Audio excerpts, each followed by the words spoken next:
कोणत्याही लाटेवर स्वार न होणारा मतदारसंघ म्हणजे कोल्हापूर लोकसभा मतदारसंघ। अनेक लाटा आल्या, अनेक वादळं आली, पण कोल्हापूरकरांनी नेहमी आपल्या मनातील उमेदवाराला लोकसभेवर खासदार म्हणून पाठवले।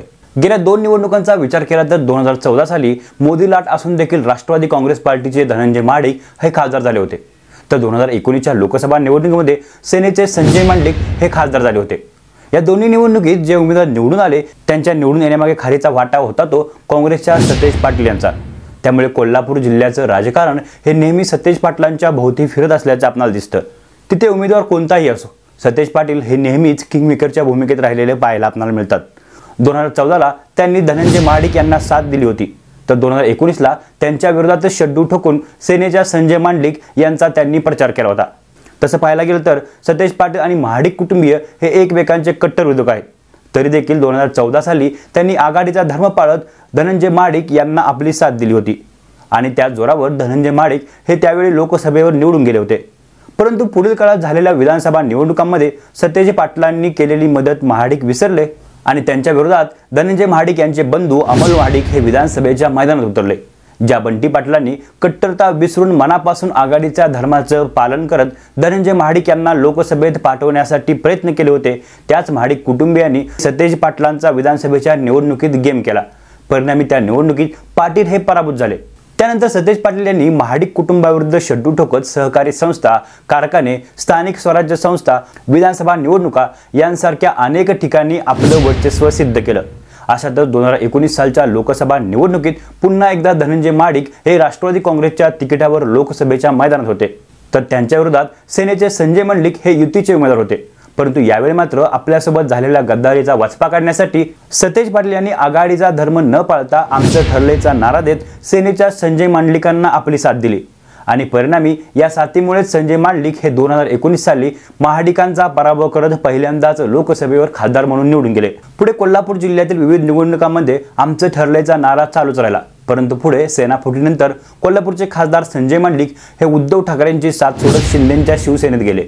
यात विशेष म्हणजे सतेज पाटलांशिवाय आपला कोल्हापुरात मेळ लागणं शक्य नाही हे माहीत असताना देखील संजय मंडलिक हे महाविकास आघाडी सोडत एकनाथ शिंदेंसोबत गेले। त्यांच्या या निर्णयाने सर्वांनाच आश्चर्याचा एक धक्का बसला। मंडलिकांच्या या निर्णयानंतर कोल्हापुरात त्यांच्या विरोधात अनेक अशी आंदोलन झाली। आजही मतदारसंघात मंडलिका विरोधात प्रचंड असा रोष पाहायला मिळतो। त्यामुळे येणाऱ्या लोकसभा निवडणुकीत कोल्हापूर लोकसभा मतदारसंघातून विजय होण्यासाठी मंडलिकांना शर्तीचे असे प्रयत्न करावे लागणार आहेत। गत लोकसभा निवडणुकीत कोल्हापूरकरांनी स्टँडिंग खासदारांचा पराभव करत त्यांना आजीचं माजी केले होतं, त्याचीच पुनरावृत्ती यंदाच्या निवडणुकीत कोल्हापूरकर करतील का हे पाहावे लागेल। त्याच निमित्ताने येणाऱ्या लोकसभा निवडणुकीत कोल्हापूर लोकसभा मतदारसंघाची राजकीय गणिते ही काय आहेत याचा आढावा आपण या व्हिडिओच्या माध्यमातून घेऊयात। कोल्हापूर लोकसभा मतदारसंघ हा काँग्रेसच्या विचारांना मानणारा मतदारसंघ आहे, तसेच राष्ट्रवादी काँग्रेसची ताकद देखील या मतदारसंघामध्ये चांगलीच आहे। परंतु राष्ट्रवादी काँग्रेसच्या फुटीनंतर येथील मतदार नेमकी कोणाला साथ देणार याचा अंदाज कोणालाच नाहीये। परंतु सेना आणि राष्ट्रवादी फुटीनंतर या मतदारसंघातील मतदारांचा रोष पाहता या निवडणुकीत महायुतीचा उमेदवार विजय होणं हे कठीणच दिसत आहे। येत्या निवडणुकीतील दोन्ही बाजूचे उमेदवार हे तोडीस तोड असल्या कारणाने यंदाची देखील कोल्हापूर लोकसभेची निवडणूक ही अतिशय रंजक होणार यात कोणती शंका नाहीये। कोल्हापूर लोकसभा मतदारसंघात एकूण 6 विधानसभा क्षेत्रांचा समावेश आहे, त्यापैकी 3 मतदारसंघात काँग्रेसचे आमदार आहेत, तर इतर मतदारसंघात देखील महाविकास आघाडीचा चांगला असा प्रभाव दिसून येतो। त्याचा फायदा यंदाच्या निवडणुकीत महाविकास आघाडीच्या उमेदवाराला होणार आहे। महाविकास आघाडीतून हा मतदारसंघ उद्धव ठाकरेंच्या शिवसेनेच्या वाट्याला जातो, परंतु या मतदारसंघातील काँग्रेसची ताकद पाहता हा मतदारसंघ काँग्रेसला देखील मिळण्याची शक्यता दिसून येते। अशातच करवीर संस्थानाचे शाहू महाराज छत्रपती हे काँग्रेसमधून लोकसभेचे उमेदवार असण्याची शक्यता आहे। याबद्दलचे स्पष्ट संकेत महाविकास आघाडीतील विविध नेत्यांनी देखील दिले आहेत। शाहू महाराजांना उमेदवारी देण्याबाबतची रणनीती ही शरद पवारांची आहे आणि यासाठीच उद्धव ठाकरेंनी ही जागा काँग्रेसला द्यावी अशी भूमिका पवारांनी मांडली आहे। त्यामुळे महाविकास आघाडीतून कोल्हापूर लोकसभा मतदारसंघाची जागा यंदा काँग्रेसला मिळणार हे जवळपास नक्की आहे।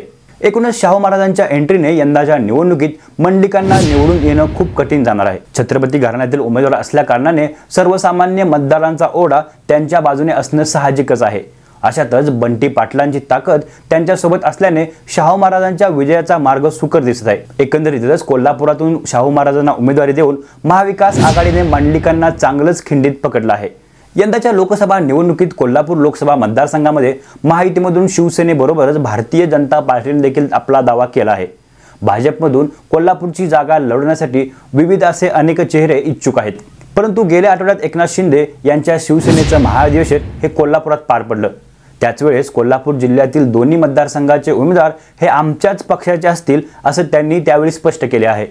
दुसरीकडे महाविकास आघाडीमधून काँग्रेस आणि उद्धव ठाकरेंची शिवसेना या दोघांनी या मतदारसंघावर आपला दावा सांगितला आहे, परंतु काल झालेल्या बैठकीत उद्धव ठाकरेंनी एक पाऊल मागे घेत ही जागा काँग्रेसला देण्याची तयारी दर्शवली आहे।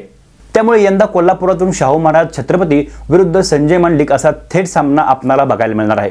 या अगोदर 2009च्या लोकसभा निवडणुकीत शाहू महाराजांचे ज्येष्ठ चिरंजीव संभाजीराजे छत्रपती हे राष्ट्रवादी काँग्रेसकडून उमेदवार होते, परंतु त्या निवडणुकीमध्ये अपक्ष उमेदवार सदाशिवराव मंडलिक यांनी संभाजीराजेंचा पराभव केला होता। त्यामुळे शाहू महाराज यंदाच्या निवडणुकीत संजय मंडलिकांना चितपट करत आपल्या मुलाच्या पराभवाचा वचपा काढणार का हे पाहणं महत्त्वाचं ठरेल। येत्या निवडणुकीत संजय मंडलिकांना महायुतीच्या विविध मतदारसंघातील आमदारांची साथ मिळणार असली तरी देखील गत निवडणुकीत त्यांना साथ देणारे सतेज पाटील यंदा मात्र त्यांच्यासोबत नसणार आहेत। तसेच सर्वसामान्य मतदारांमध्ये देखील उद्धव ठाकरेंची साथ सोडल्याने मंडलिकांविरुद्ध प्रचंड असा रोष आहे, त्याचा फटका त्यांना या निवडणुकीत बसण्याची शक्यता आहे। तसेच या मतदारसंघात गेल्या 5 वर्षात ते स्वतःची अशी वेगळी छाप तयार करू शकले नाहीत। तसेच त्यांचा या मतदारसंघातील जनसंपर्क देखील कमी असल्याने या सर्व गोष्टींचा तोटा त्यांना या निवडणुकीत होणार असल्याचे दिसतंय।